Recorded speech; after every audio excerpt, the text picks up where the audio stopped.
प्यारे बुज़ुर्गों, माताओं, भाई और बहनों, रूहानियत, रूह के बारे में ज्ञान, रूहानियत, आत्मा और परमात्मा के मिलाप की कथन, इसके अलग अलग पहलू की गहराई संदर्शन सिंह जी महाराज अपने शेरों के ज़रिए हम सबके लिए छोड़ गए हैं। रूहानियत एक शिष्य और उसके सद्गुरु का प्रेम, आत्मा का परमात्मा में मिलन, वो रास्ता जो ज़िंदगी के मकसद को पूरा करता है। और संदर्शन सिंह जी महाराज क्योंकि एक शिष्य के रूप में भी थे, तो हम सबके साथ क्या क्या गुज़रता है उसको हम समझ पाएँ। उन्होंने बड़ा खोल खोल के अपने लफ्ज़ों के ज़रिए हमें समझाया है। रूहानियत का रास्ता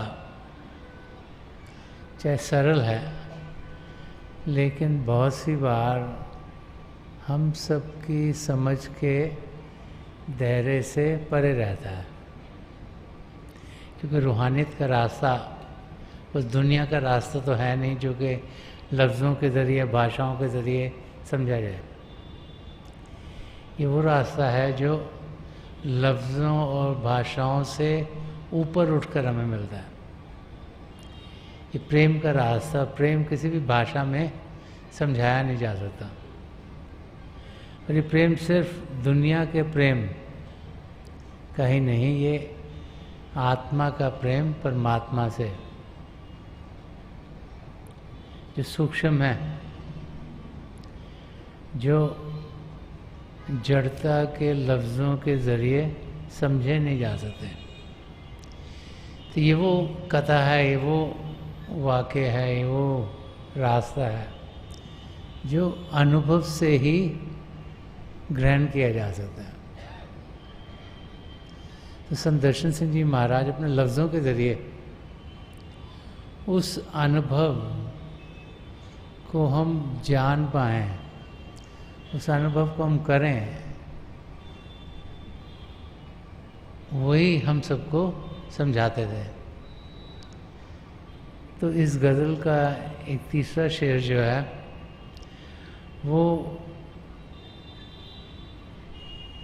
जो हम इस धरती पर आते हैं तो हम सबकी इच्छाएं, तमन्नाएं होती हैं कि हमें ये मिल जाए तो हम खुश होंगे, हमें वो मिल जाएगा तो हमारी ज़िंदगी बेहतर होगी, अगर यहाँ पर हम चले जाएंगे तो हमारे साथ ये होगा। तो वो जो इंसान के अंदर इच्छाएं होती हैं जिनसे वो सोचता है कि उसकी ज़िंदगी बेहतर होगी, तो वो सारी इच्छाएं कैसी होनी चाहिए और उनकी पूर्ति कैसे होगी। अगर इच्छा हो कि मैंने डॉक्टर बनना है, या मैंने इंजीनियर बनना है, या मैंने लॉयर बनना है, या अकाउंटेंट बनना है, तो उसके लिए इंसान कई साल मेहनत करता है, तब जाके वो उस पद को पाता है। और फिर ये नहीं कि जब वो पद पा लिया तो इच्छाएं ख़त्म होंगी, कुछ और इच्छाएं शुरू हो जाती हैं। तो संदर्शन सिंह जी महाराज समझा रहे हैं इस शेर के ज़रिए कि जितनी भी इच्छाएं, जितनी भी तमन्नाएं ज़िंदगी भर की थी, वो पूरी कैसे हुई। तो फरमा रहे हैं कि तमाम ज़िंदगी आरज़ू का हासिल थी, कि सारी ज़िंदगी की जो इच्छाएं थी, जितनी भी आरज़ू थी, जितनी भी डिज़ायर्स थी इंसान की, कि सारी ज़िंदगी ये आरज़ू का हासिल थी। वो एक शब्द जो तेरी बस में गुजारा है। अगर जितनी भी मेरी इच्छाएं थी पूरी जिंदगी भर की, उस सब की सब पूरी कैसी हुई कि वो एक शब्द, वो एक रात जो तेरी बज़्म में गुजारा है, जो आपकी महफिल में हम गुजार रहे हैं। तो इसके ज़रिए संदर्शन सिंह जी महाराज हमें क्या समझा रहे हैं? जो रूहानियत का कोर है कि रूह का प्रभु में मिलन, और बार बार जब महापुरुषों के लफ्ज़ों को हम समझने की कोशिश करते हैं, वो हमें यही समझाते हैं कि जिन्होंने प्रेम किया, जो प्रेम के रास्ते पर बढ़े, उन्होंने ही पिता परमेश्वर को पाया। कि प्रभु को पाने के लिए हमें प्रभु से प्रेम करना है। वही एक ज़रिया है जिसके साथ हम अपनी मंजिल तक पहुंच सकते हैं। अब प्रभु से प्रेम कैसे किया जाए? ना हम उन्हें देख पाते हैं, ना आँखों से, ना कानों से सुन पाते हैं। तो इसीलिए जो सन्मत का रास्ता है, इसमें बड़ा जोर दिया गया है कि एक पूर्ण महापुरुष जिनमें प्रभु की सत्ता काम कर रही है, तो हम एक शिष्य के माफक जब अपने सद्गुरु से प्रेम करते हैं, तो वो प्रेम हमारा पिता परमेश्वर की ओर बढ़ता चला जाता है। और ये प्रेम शारीरिक नहीं, मानसिक नहीं, ये आध्यात्मिक है। ये प्रेम आत्मा का, आत्मा के साथ प्रेम है। ये प्रेम आत्मा का परमात्मा के साथ प्रेम है। परमात्मा जो सूक्ष्म से सूक्ष्म है, उनकी लेवल तक पहुंचने के लिए हम एक शिष्य के रूप में अपने सद्गुरु के प्रेम के रंग में जब रंगे जाते हैं, तो फिर हम तैयार होते हैं प्रभु से लीन होने के लिए। तो संदर्शन सिंह जी महाराज समझा रहे हैं कि वो एक शब्द जो तेरी बज़्म में गुजारा है, कि जब हम सत्संग में आते हैं तो हजारों की तादाद में वहाँ हम अपने आप को पाते हैं, और वहाँ पर हमें मौका मिलता है अपने सद्गुरु की शारीरिक रूप में नज़दीकी पाने का। वहाँ आकर हमें जानकारी पिता परमेश्वर की मिलती है। वहाँ पहुंचकर जो मन माया के पर्दे हम सबके ऊपर चढ़े हुए हैं, वो उतरने शुरू हो जाते हैं। और वहाँ पर हम जब अपने सद्गुरु की नज़रों से बढ़ती हुई प्रेम भरी किरणें अपने अंग संग पाते हैं, तो फिर उनकी आँखों से हमारी आँखों तक, उनके दिल से हमारे दिल तक, उनकी रूह से हमारी रूह तक एक कनेक्शन हो जाता है। और फिर हमारी आत्मा में प्रेम की लहरें बढ़नी शुरू हो जाती हैं, और उस प्रेम के रंग में हम फिर शरीर से ऊपर उठना शुरू होते हैं। जब तक इस शरीर के साथ जुड़े रहेंगे, तब तक असलियत क्या है उसकी हमें जानकारी नहीं होगी। जब तक इस शरीर से ऊपर उठेंगे नहीं, तब तक पिता परमेश्वर की झलक हमें मिलेगी नहीं। तो संदर्शन सिंह जी महाराज फरमा रहे हैं कि जब हम सत्संग में आते हैं, तो फिर मन माया के पर्दे हटने शुरू होते हैं। हमारा ध्यान दुनिया से हटकर आध्यात्मिक रास्ते की ओर पड़ता है, और जब रूहानी किरणें हमारी और हमारे सद्गुरु के ज़रिए पहुंचती हैं तो फिर हम इस शरीर से ऊपर उठना शुरू हो जाते हैं, और फिर उनकी मदद से हम अंदर के मंडलों में प्रवास करना शुरू कर देते हैं। और जब पिंड अण्ड ब्रह्मांड पार ब्रह्म को पार करते हुए अपने आप को सचखंड में पाते हैं तो अपने सद्गुरु की नज़दीकी पाते हुए वहाँ हम उनमें लीन होते हैं, और वो फिर हमें पिता परमेश्वर में लीन कराते हैं। और प्रभु में लीन होना ही तमाम जिंदगी आरज़ू का हासिल है। इंसान की इच्छाएं जब दुनिया की होती हैं तो एक ख़त्म होती नहीं, दूसरी आ जाती है, दूसरी ख़त्म होती नहीं, तीसरी आ जाती है। कभी इंसान इस दुनिया में खुश नहीं रहता, क्योंकि खुशी क्षण भर की है, और खुशी जब उन चीज़ों से पाते हैं जो कि दुनिया की हैं तो हमें पता है कि वो टेम्पररी हैं। तो सदा सदा का आनंद, सदा सदा का सुख चैन, जो मकसद हम में से हर एक का है कि हम इस शरीर में क्यों आए हैं, वो मकसद जो अपनी आत्मा का मिलाप परमात्मा में कराने का है, वो तब पूरा होगा जबकि आत्मा का मिलन प्रभु में होगा। तो वही आरज़ू, वही इच्छा हम सबकी होनी चाहिए।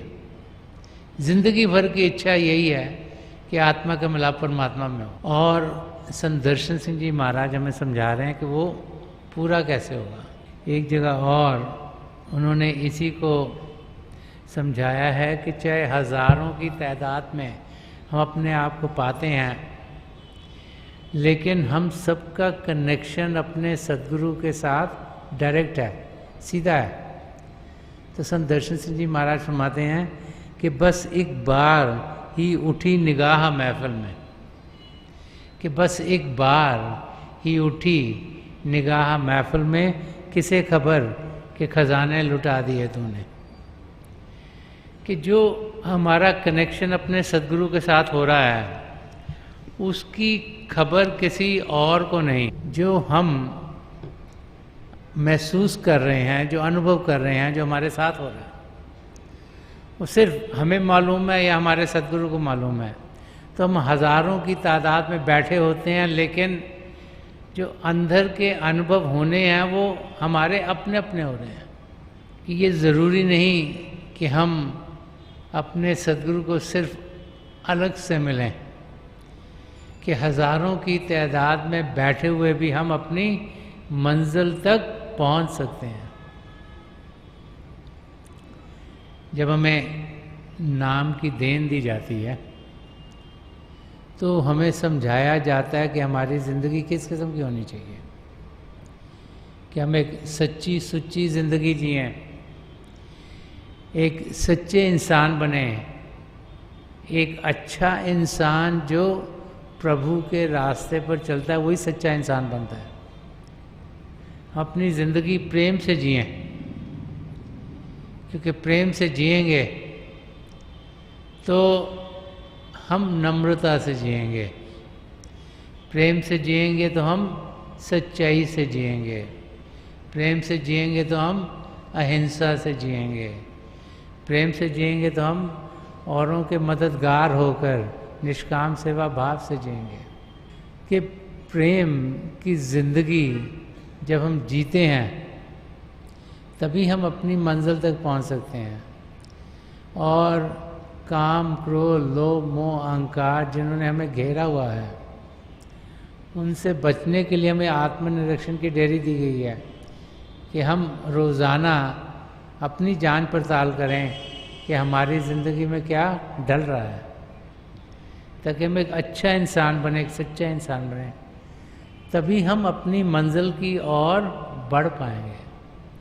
हम सब पिता परमेश्वर को पा सकते हैं। ये बार बार बार महाप्रभु समझा गए हैं।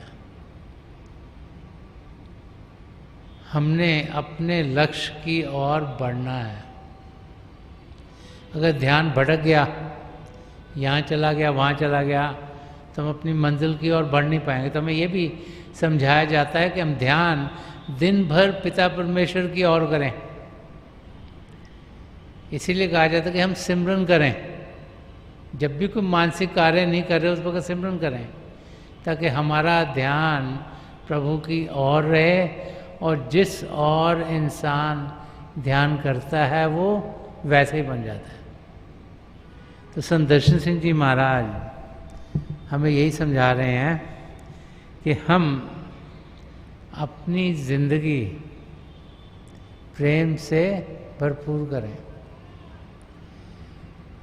तभी हम अपनी मंजिल तक पहुंचेंगे। तो एक मौका जो हमें सत्संग में आने का मिलता है, उसमें हमें क्या मिलेगा ये हम समझ नहीं पाते। कब मिलेगा ये भी हमें मालूम नहीं। तो हमें करना क्या है कि हमें तैयार रहना है, अपने आप को उस अवस्था में रखना है कि जब वो रूहानी किरणें हमारी ओर आएं तो हम उन्हें जज्ब कर पाएं। इसीलिए एक सच्चा इंसान बनने को कहा जाता है कि हम तैयार रहें। पता नहीं कब वो मौका आए जब वो रूहानी किरण हमारी रूह की गहराई तक पहुँचे। तो जब आए तो उसे हम जज्ब करें। ये ना हो हमारा ध्यान कहीं और हो और हमें टकरा कर वो कहीं और चली जाए। तो हमें अपने आप को तैयार रखने के लिए एक जिंदगी जिसमें अहिंसा का हाथ हो, एक जिंदगी जो प्रेम की बुनियाद पर बनी हुई हो, एक जिंदगी जिसमें कि निष्काम सेवा भाव से हम जी रहे हों, एक जिंदगी जिसमें अहंकार ना हो लेकिन नम्रता से हम जिएं, एक जिंदगी जो पवित्र हो। उस किस्म की ज़िंदगी जब हम जीते हैं तो फिर हम अपनी मंजिल की ओर पहुंचने के लिए तैयार रहते हैं।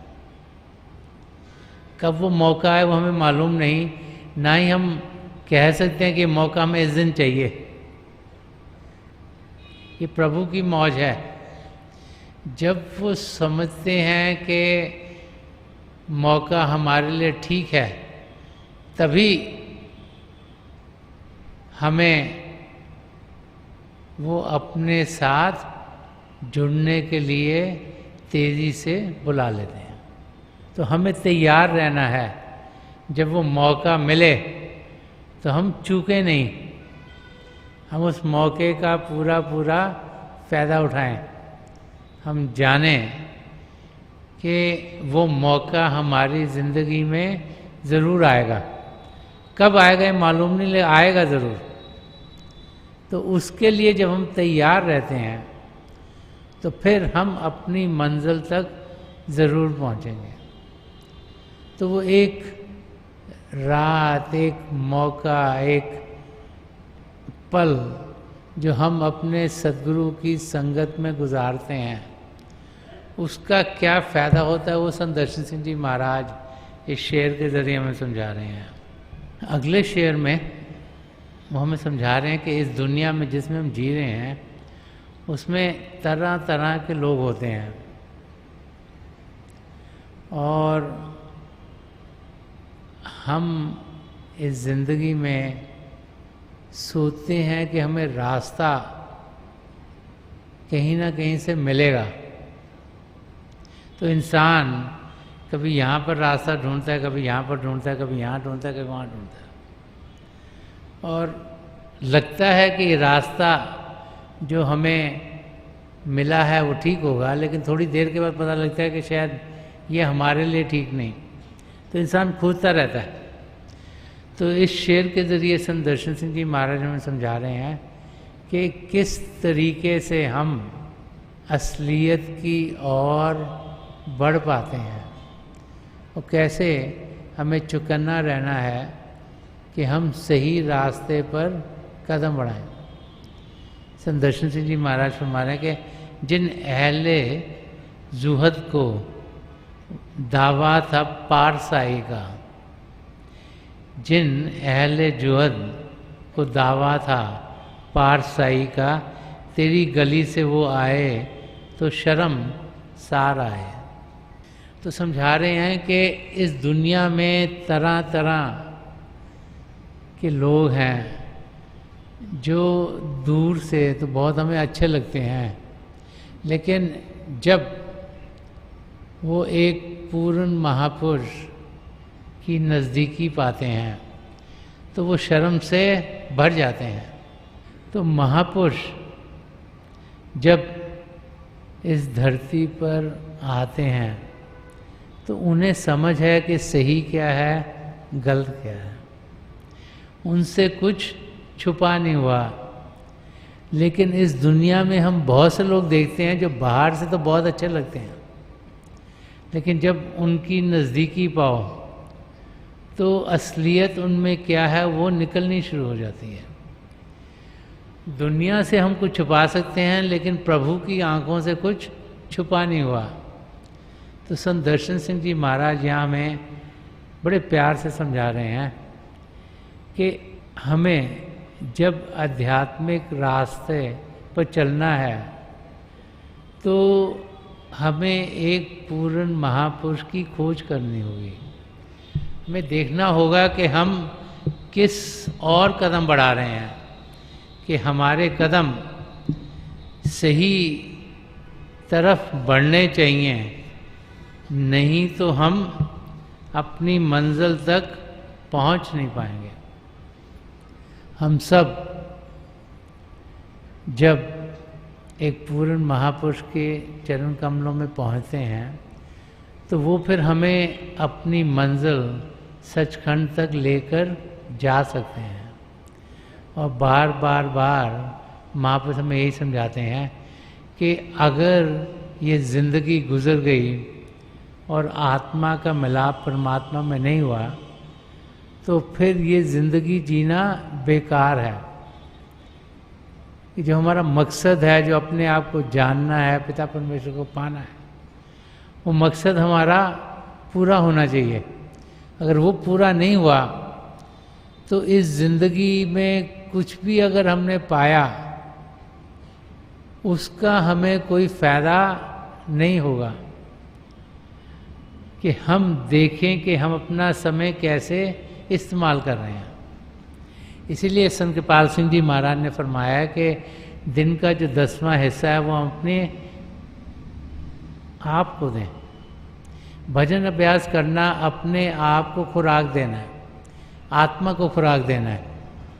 शरीर को तो खुराक हम हर समय देते हैं, लेकिन आत्मा की खुराक तभी मिलती है जब हम भजन अभ्यास करते हैं, जब वो शब्द के साथ जुड़ती है।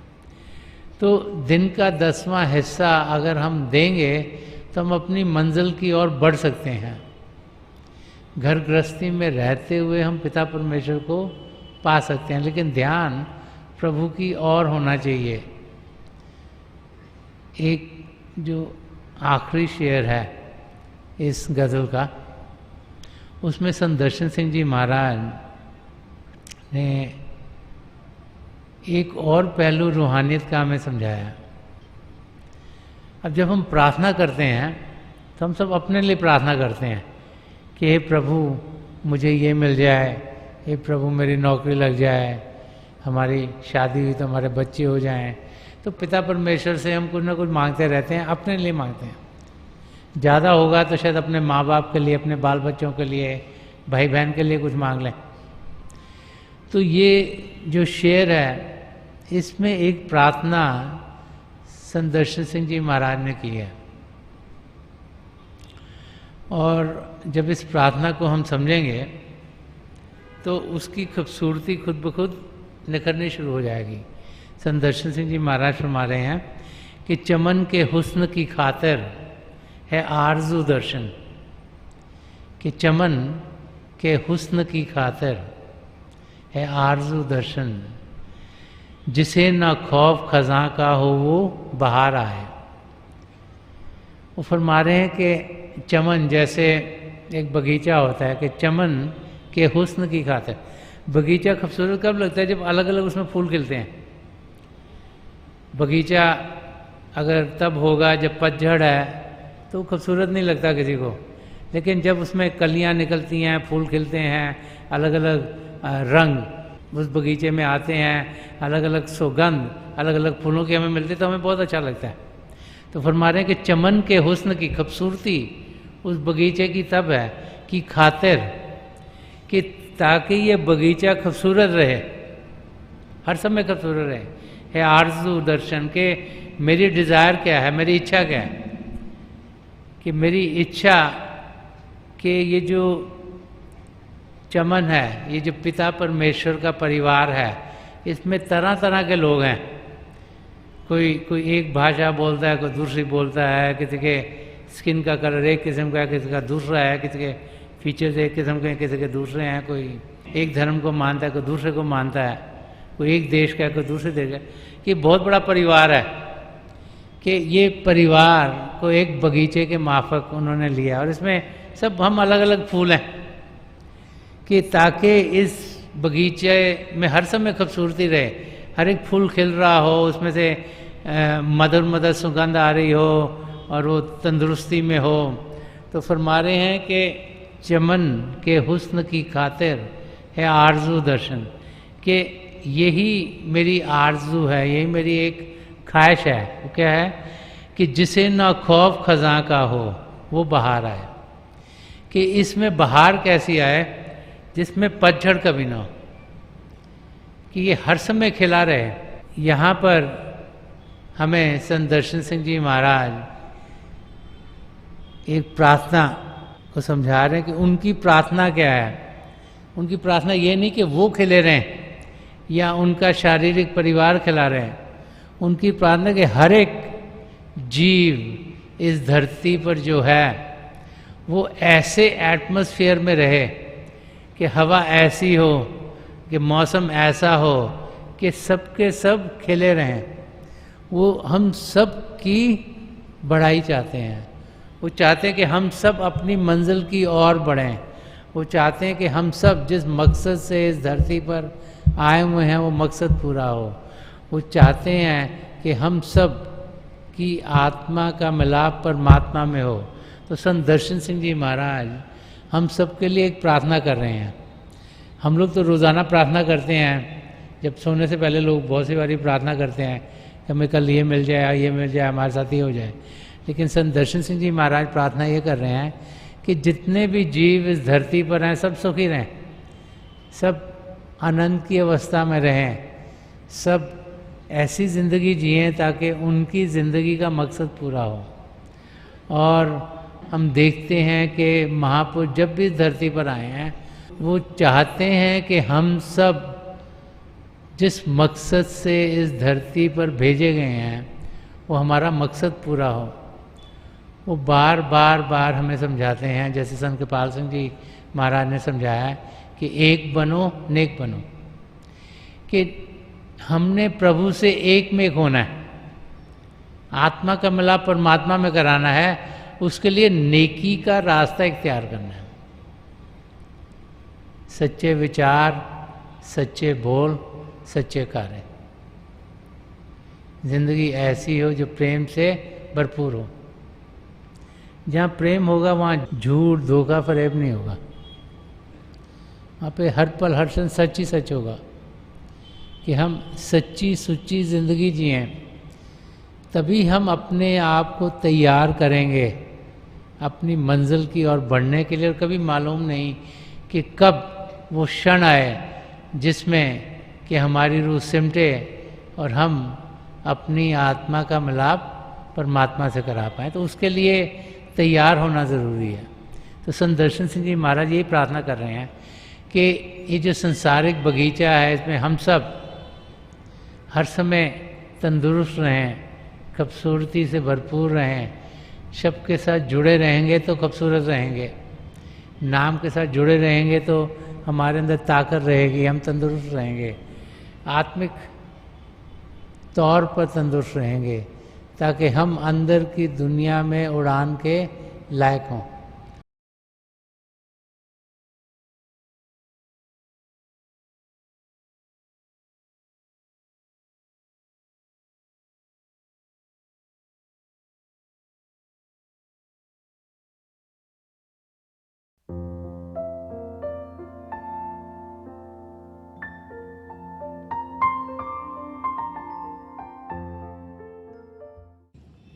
तो थोड़ी देर के लिए हम सब अभ्यास के लिए बैठ जाएं। आप जहाँ भी बैठे हैं आराम से बैठिएगा, अपनी आंखें बंद कर लीजिएगा।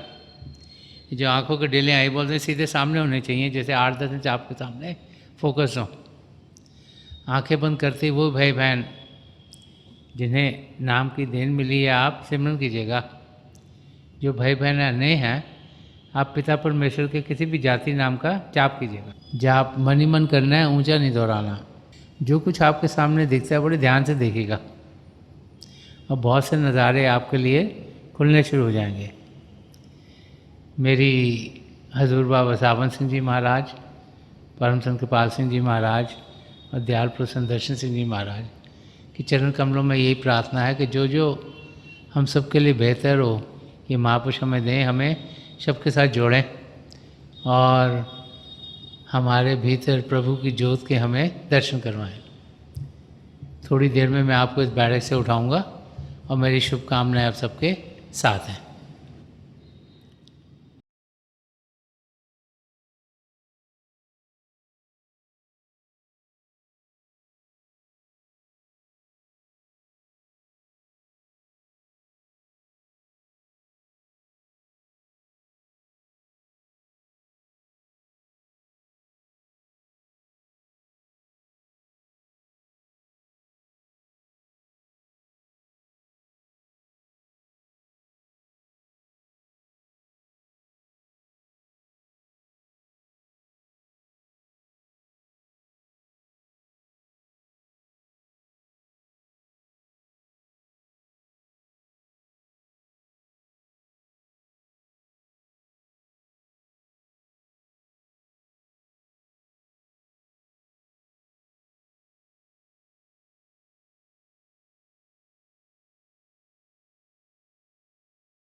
छोड़ दीजिए जी, हाँ प्लीज़ लीव ऑफ।